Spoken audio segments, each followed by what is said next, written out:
ओम अज्ञानतिमिरन्धस्य ज्ञानाञ्जनशलाकया चक्षुरुन्मिलितं येन तस्मै श्रीगुरवे नमः। नमा विष्णुपादाय कृष्णपृष्ठाय भूतले श्रीमते भक्तिवेदान्त स्वामीति नामिने। नमस्ते सरस्वते देवे गौरवाणी प्रचारिणे निर्विशेष शून्यवादी पाश्चात्य देश तारिणे।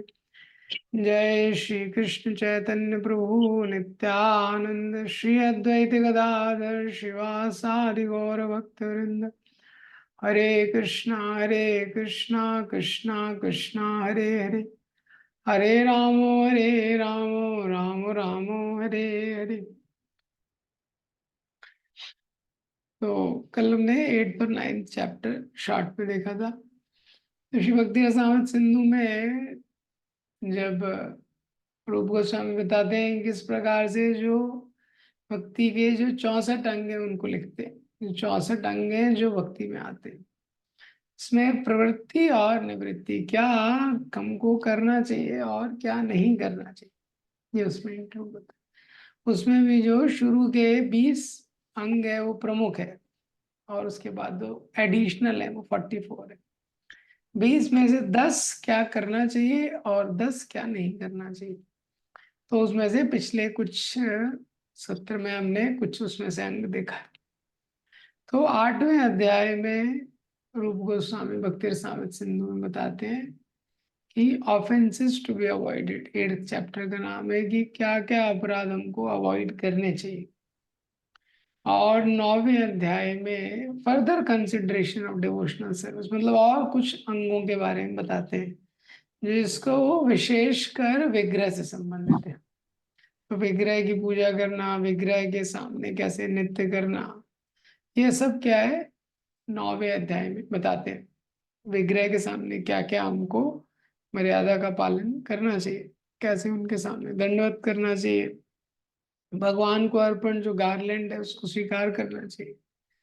अब जो आज है 10th चैप्टर का डिस्कशन करेंगे। तो भक्ति रसामृत सिंधु का 10वां अध्याय है, इसका नाम है techniques of hearing and remembering.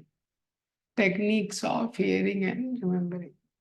तो जो 64 अंग रूप गोस्वामी ने दिए हैं उसमें से 43 जो भक्ति का अंग है, 43 नंबर का उसका नाम है श्रवणम। तो जो श्रवणम है ये भक्ति का पहला अंग है। प्रहलाद महाराज बोलते हैं श्रवणम कीर्तनम विष्णु स्मरणम पाद सेवनम अर्चनम वंदनम दास्यम साख्यम आत्मनिवेदनम। पहला अंग है श्रवणम, जो प्रहलाद महाराज ने बताया। तो श्रवणम बहुत महत्वपूर्ण अंग है। 7.1 के तात्पर्य में प्रभुपा जी लिखते हैं जो श्रवणम है भक्ति का पहला और सबसे महत्वपूर्ण अंग है। श्रवणम मतलब जब हम भगवान के शुद्ध भक्तों से सुनते हैं या वरिष्ठ भक्तों से सुनते हैं, जो भक्ति में हमसे ज्यादा प्रगत है उनसे हम श्रवण करते हैं, ये एसेंशियली श्रवणम का मतलब होता है। तो श्रवणम हमको लगता है कि केवल कृष्ण कथा को सुनना श्रवणम है। कृष्ण कथा भी श्रवणम है, लेकिन कीर्तन कीर्तन में जब कुछ जो शुद्ध वैष्णव होते हैं जब वो कीर्तन करते हैं, वो कीर्तन को सुनना भी श्रवणम है। हियरिंग बेसिकली जो श्रवणम है वो क्या है, तो वो फाउंडेशन है भक्ति के मार्ग में। जो श्रवणम है वो फाउंडेशन है। इसीलिए चैतन्य चरितामृत में उसकी तुलना किससे की गई है, श्रवणम की, कि वो वाटरिंग वाटरिंग प्रोसेस है। हाँ, श्रवणम क्या है, वो जो जल देने वाला प्रोसेस। भक्ति लता बीज होता है, भक्ति लता बीज को आप डालते हैं तो उसको श्रवण के द्वारा हम पानी देते हैं, सींचते हैं। जैसे कोई छोटा सा पौधा होता है, उसमें फिर आप पानी डालते हैं, उससे पौधा बड़ा होता है, उसके बाद एक पेड़ बनता है। पेड़ में फिर आम का फल आता है, वो कच्चा आम होता है, पक्का आम होता है। इसी तरह श्रवण करते करते व्यक्ति का जो भक्ति की जो अवस्था है वो बढ़ती है और मैच्योर मैच्योर अवस्था में व्यक्ति पहुंचता है और धीरे धीरे उसके हृदय में भगवान के प्रति जो प्रेम है वो जागृत होता है।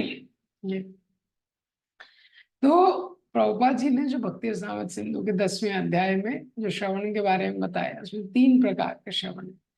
एक है नाम श्रवण, भगवान के नाम का श्रवण करना। और इसमें प्रभुपाद जी ने उदाहरण दिया है, जैसे किसी को पहले सांप काट लेता था, गांव में ऐसा होता था। तो सांप काट लेता था तो कोई मंत्र से सांप का जो विष है उसको उतार देता था। हाँ, गांव में अभी भी इस प्रकार के लोग रहते हैं।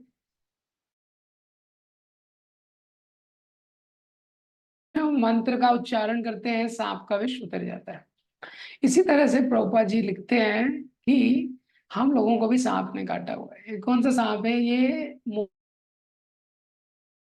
फाइट ऑफ इल्यूजन, संसार सर्प विषदिक्त मोग्र तीव्रा।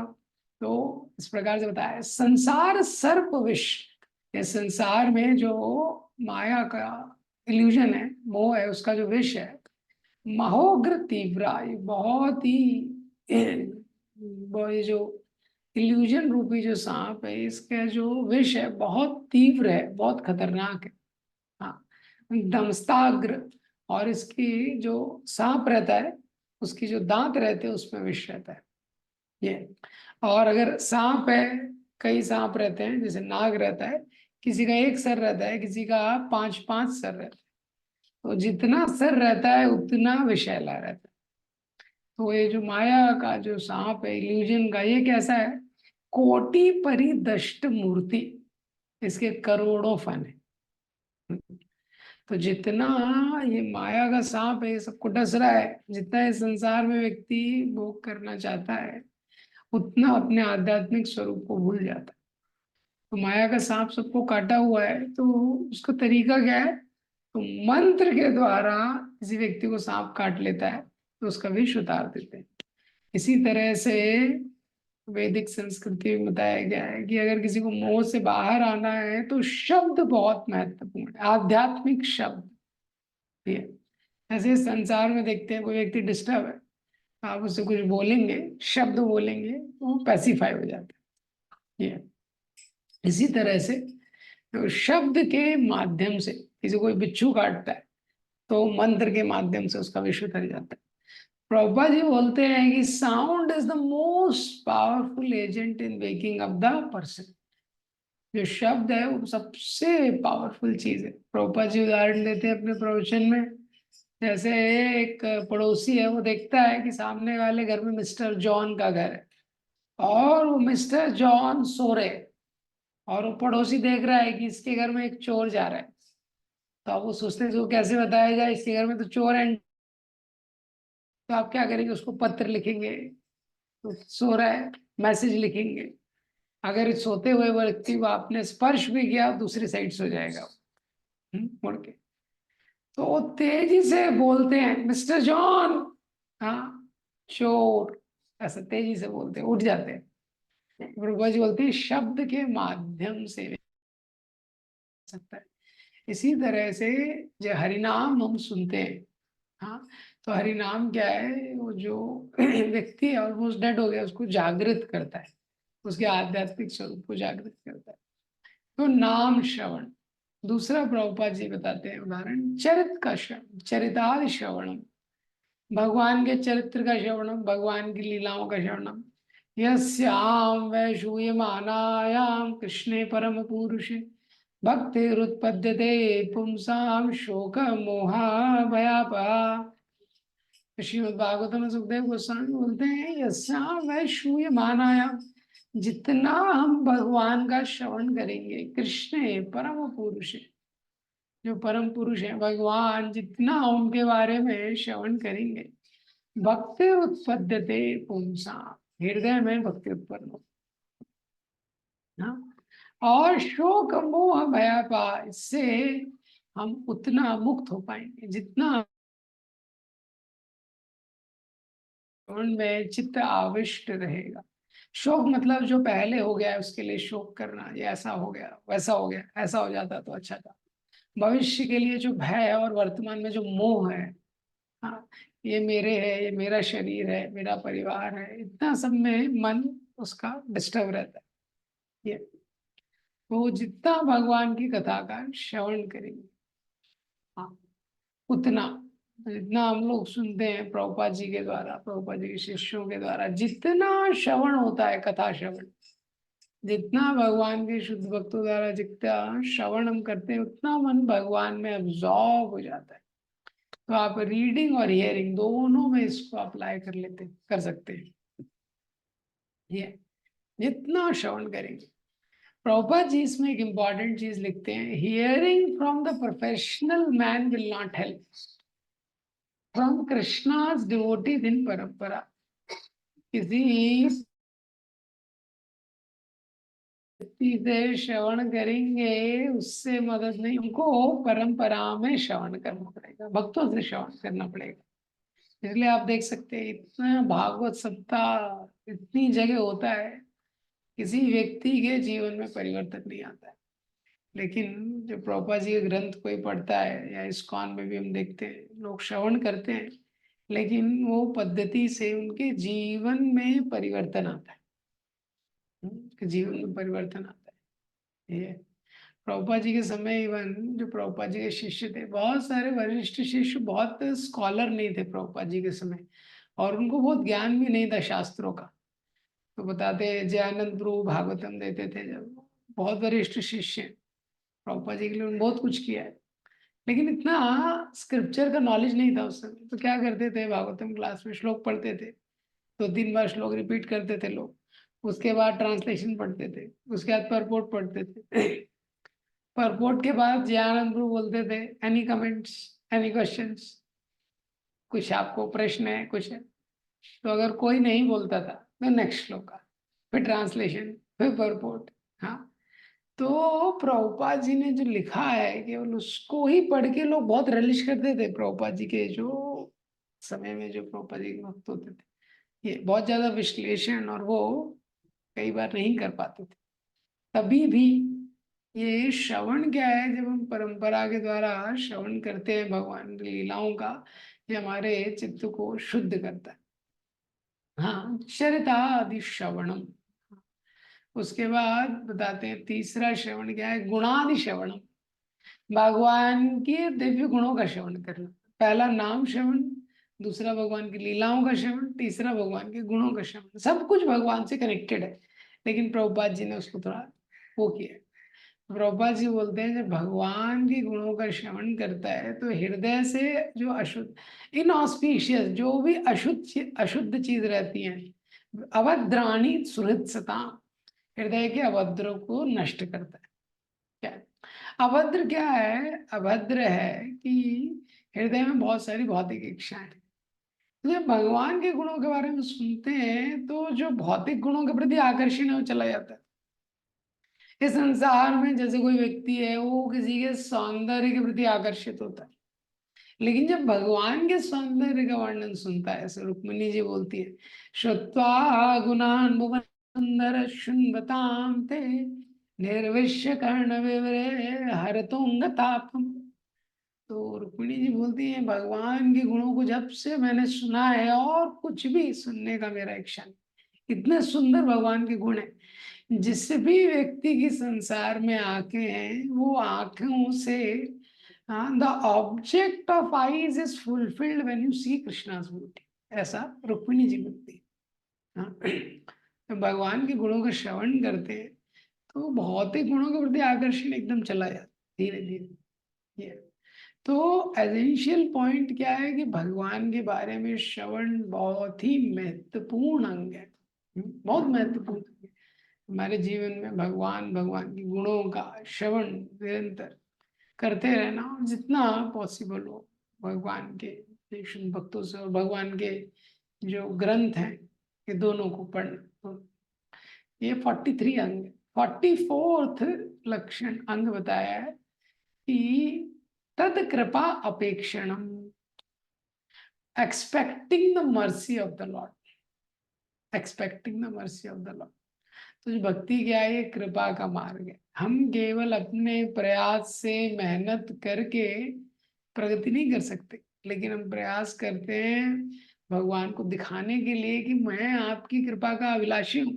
प्रभुपाद जी ने इसमें ट्रांसलेशन लिखा है इस श्लोक का, तत्तेनुकंपा सुसमीक्षमाणु।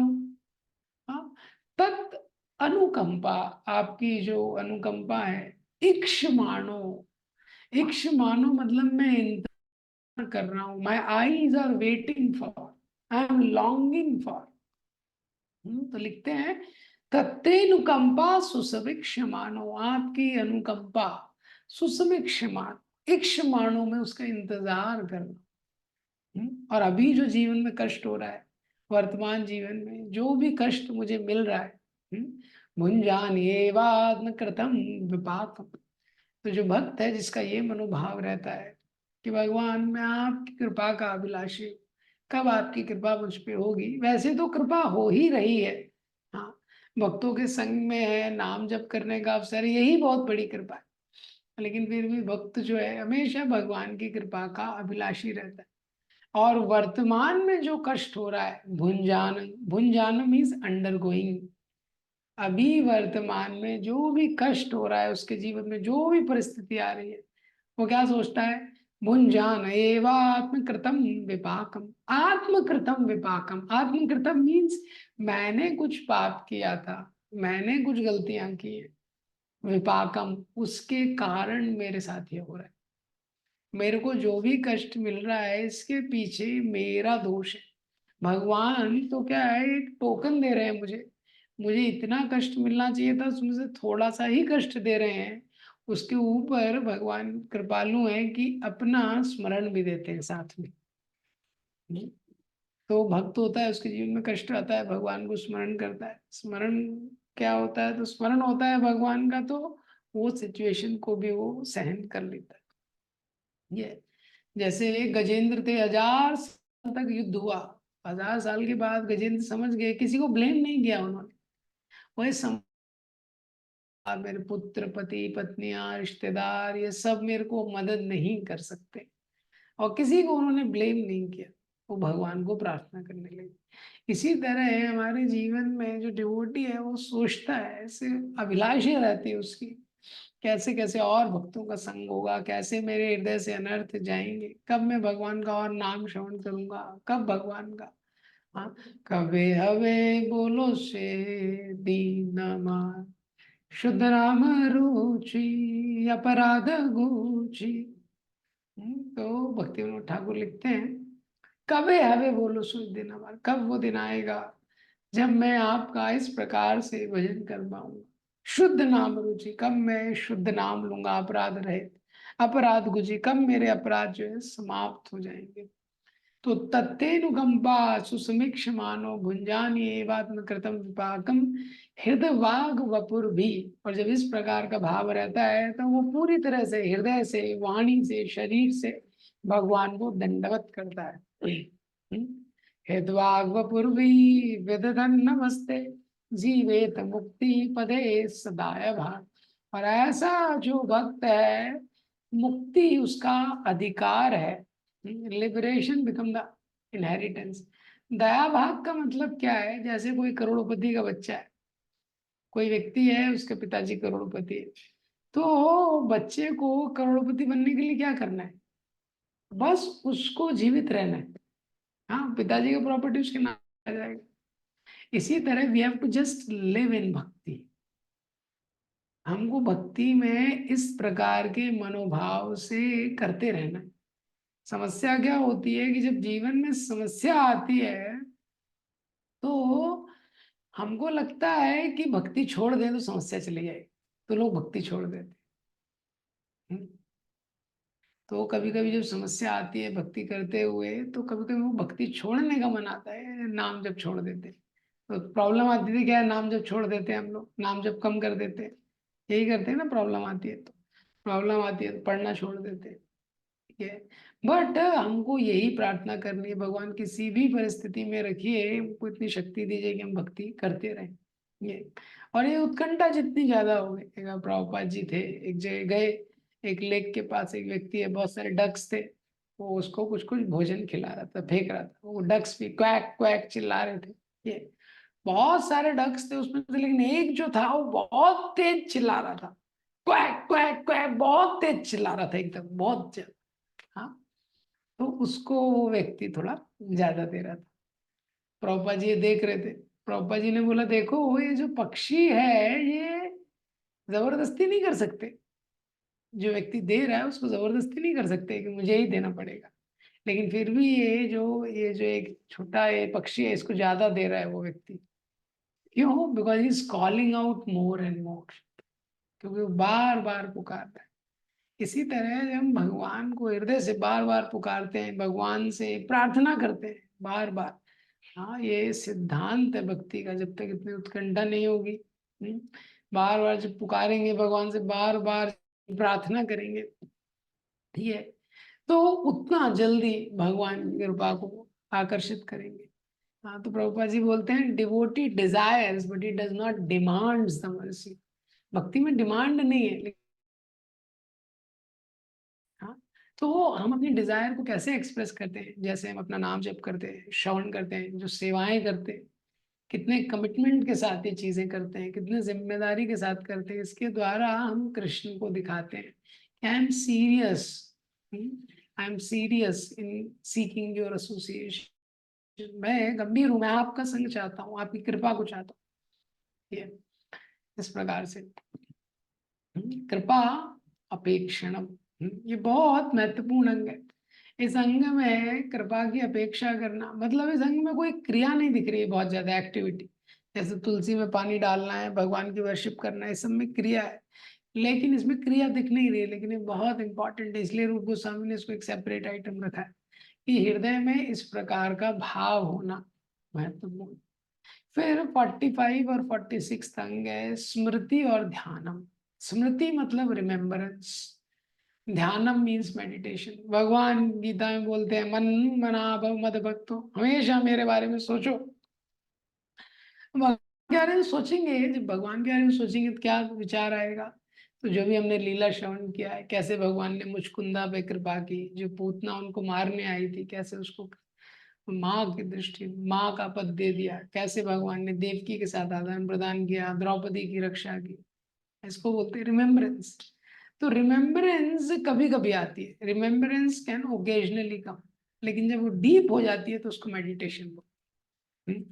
तो स्मरण, रिमेम्बरेंस, प्रभुपाद जी ने बताया कि कैसे भगवान का स्मरण करने मात्र से व्यक्ति का हृदय बहुत शुद्ध हो जाता है इमीडिएटली। जैसे वो मंत्र बोलते हैं ओम अपवित्रो पवित्रो वा सर्वावस्थम गतोपि वा या स्मरेत पुंडरी काक्षम। हाँ, ये मंत्र बोल के शुद्धिकरण किया जाता है डीडी वर्शिप के समय। या स्मरेत पुंडरी काक्षा, भगवान का स्मरण करते ही बाह्य अभ्यंतर आशुचि, बाहर अंदर दोनों तरह से भी शुद्ध हो जाता है। भगवान का स्मरण हृदय को शुद्ध करने के लिए बहुत पावरफुल है। इसीलिए बोला है तस्मात् केनापि उपायेन मना कृष्ण निवेशेत। इसीलिए किसी ना किसी उपाय से मन को कृष्ण में निवेश होना चाहिए, किसी तरह से भगवान का, किसी ना किसी तरह से भगवान का स्मरण आना चाहिए। प्रभुपाद जी उदाहरण देते हैं, देखिए कैसे गोपियों ने काम के द्वारा स्मरण किया। वो चोर था, वो भगवान का श्रृंगार देख के आकर्षित हो गया, लेकिन भगवान का उसने स्मरण किया निरंतर, तो वो शुद्ध हो गया। भगवान के श्रृंगार का उसने इतना वर्णन सुना, भगवान को चोरी करने गया, हाँ, भगवान के अलंकारों को, लेकिन भगवान का मेडिटेशन करते करते शुरू हो गया। और ये स्मरण और मेडिटेशन क्या है? Much more focus than remembrance. ये भी स्मरण है लेकिन ज्यादा फोकस्ड है। तो ध्यान में 4 प्रकार का ध्यान बताया गया, नाम ध्यान, रूप का ध्यान, लीला का ध्यान, सेवा का ध्यान, ये 4 ध्यान है। नाम का ध्यान मतलब meditation on the name of the Lord. जब भगवान का नाम जप करते हैं तो जीवा से तो जप करते हैं ये, फिर धीरे धीरे, और जब धीरे धीरे जप करते हैं तो क्या है, बोल के सुनना पॉसिबल होता है। हर समय सुनना आसान नहीं है ये। हाँ, कंसंट्रेशन मतलब जहाँ डिस्ट्रैक्शन की पॉसिबिलिटी है लेकिन फिर भी हम प्रयास कर रहे हैं, उसको कंसंट्रेशन बोलते हैं। मेडिटेशन मतलब जो व्यक्ति एकदम एब्जॉर्ब और सब कुछ भूल जा रहा है जब नाम जप कर रहा है, इतना नाम जप और श्रवण में। जो चैतन्य महाप्रभु कीर्तन करते थे सब भूल जाते थे। हाँ, ऐसा बोलते हैं कि शिव जी जब एक बार चैंटिंग करने बैठते हैं, जब हम लोग जैसे 1 माला 2 माला 3 माला, 88,000 ईयर्स एक बार शिव जी जब जप करने बैठते, 88,000 ईयर्स बैठते एक साथ। तो ये नाम ध्यान मतलब जब व्यक्ति पूरा ध्यान मतलब उसमें पूरी तरह अब्सॉर्ब हो चुका है, इसको नाम ध्यान। ऐसे ही रूप ध्यान, भगवान के रूप का ध्यान, जब विग्रह का दर्शन करते हैं, तीसरे स्कंद में बताया गया है, 18 के अराउंड चैप्टर है, 21 से 33 शायद चैप्टर, जिसमें बताते हैं कि जो अष्टांग योगी है कैसे भगवान के ऊपर ध्यान करता है। तो भगवान के चरण कमलों को कैसे ध्यान करता है, चरण कमल से ऊपर आते आते भगवान की नाभि, वक्षस्थल भगवान का, इस तरह से भगवान का मुखारविंद, भगवान का हास्य, भगवान की आंखें, हर चीज का कैसे वो ध्यान करता है। उसके लिए बहुत सारे श्लोक दिए, बहुत सुंदर श्लोक है, ये रूप ध्यान बोलते हैं इसको। तो क्या होता है,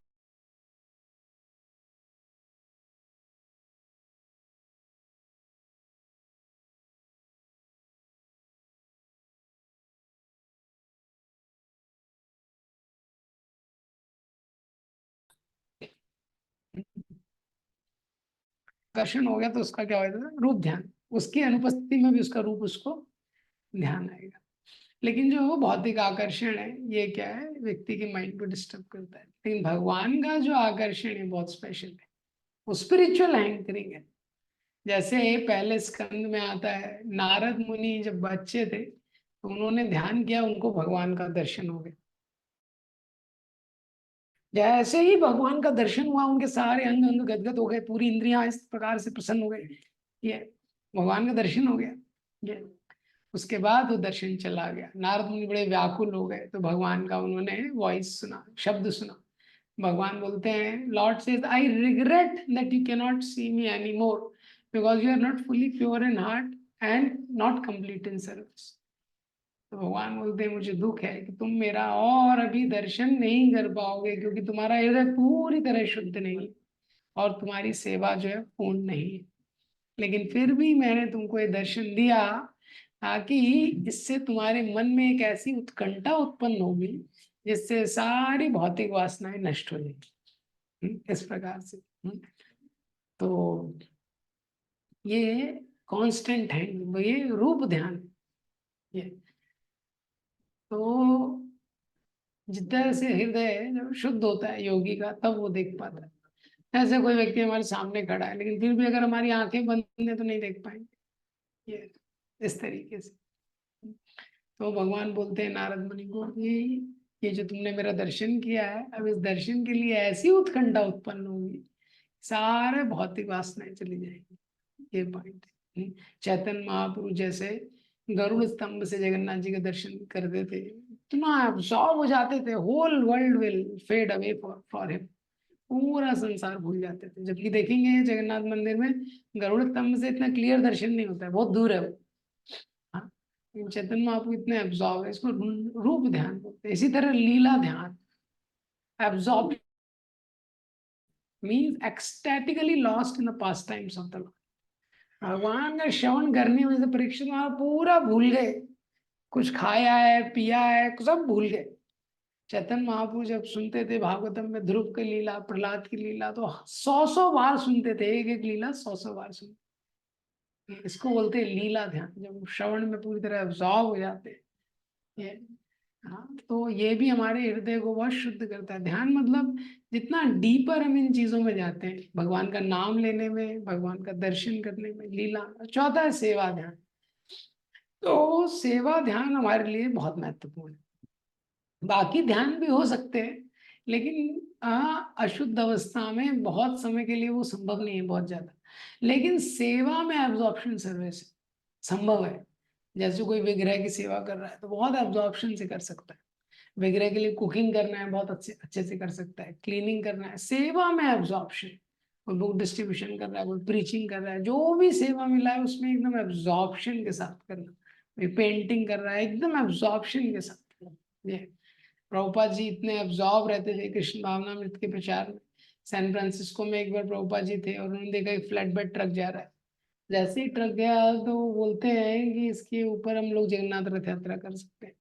कितने लोग फ्लैट बेड ट्रक देखते हैं, किसी के मन में ये विचार नहीं आता। लेकिन ये ऐसे ही मैक्सिको में प्रभुपाद जी एक बार जा रहे थे, एक बिल्डिंग देखी, प्रभुपाद जी ने बोला मायापुर में जो हमारा मंदिर होगा ना, इसका डोम ऐसा होना चाहिए। बिल्डिंग को देख के पता है ऐसा डोम इसका रखेंगे। ये तो ये पॉइंट है। सेवा ध्यान प्रभुपाद जी ने बहुत डिटेल में एक लीला इस अध्याय में 10th चैप्टर में लिखी है। एक ब्राह्मण होता है प्रतिष्ठान का, बहुत गरीब ब्राह्मण होता है, उसके पास पहनने के लिए कपड़े भी नहीं होते, कौपीन केवल एक होती है। इतना गरीब ब्राह्मण होता है। एक बार किसी प्रवचन में सुनता है कि मन के द्वारा भी भगवान की पूजा कर सकते हैं, मन के द्वारा अर्पण कर सकते हैं। तो रोज कई सालों तक मन से ही अर्पण करता था वो। सारी पवित्र नदियों का जल भगवान को अर्पण करता था, भगवान का अभिषेक करता था, भगवान का श्रृंगार करता था, ऐसे करता, भगवान को भोग लगाता था। ऐसे एक बार भगवान के लिए खीर बना रहा था, एकदम बेस्ट, सारे मेवे वगैरह सब उसने डाल दिए मन में। हाँ, लेकिन उसको लगा ये तो बहुत गर्म है, भगवान को इससे गरम देना अच्छा नहीं। तो उसने चेक करने के लिए कि कितना गरम है, उंगली डाला, उसकी उंगली जल गई। जैसे ही जली तो उसका ध्यान भंग हो गया, खुल गया।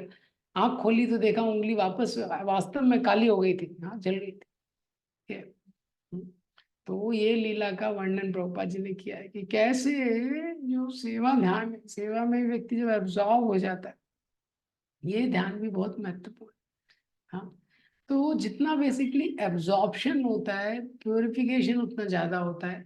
और जो हार्ट के शुद्ध होने का जो डिग्री है वो भी उतना फास्ट होता है, जितना हम एब्जॉर्ब होते हैं नाम में, भगवान के दर्शन में, लीला में, गुण में, इस तरह से।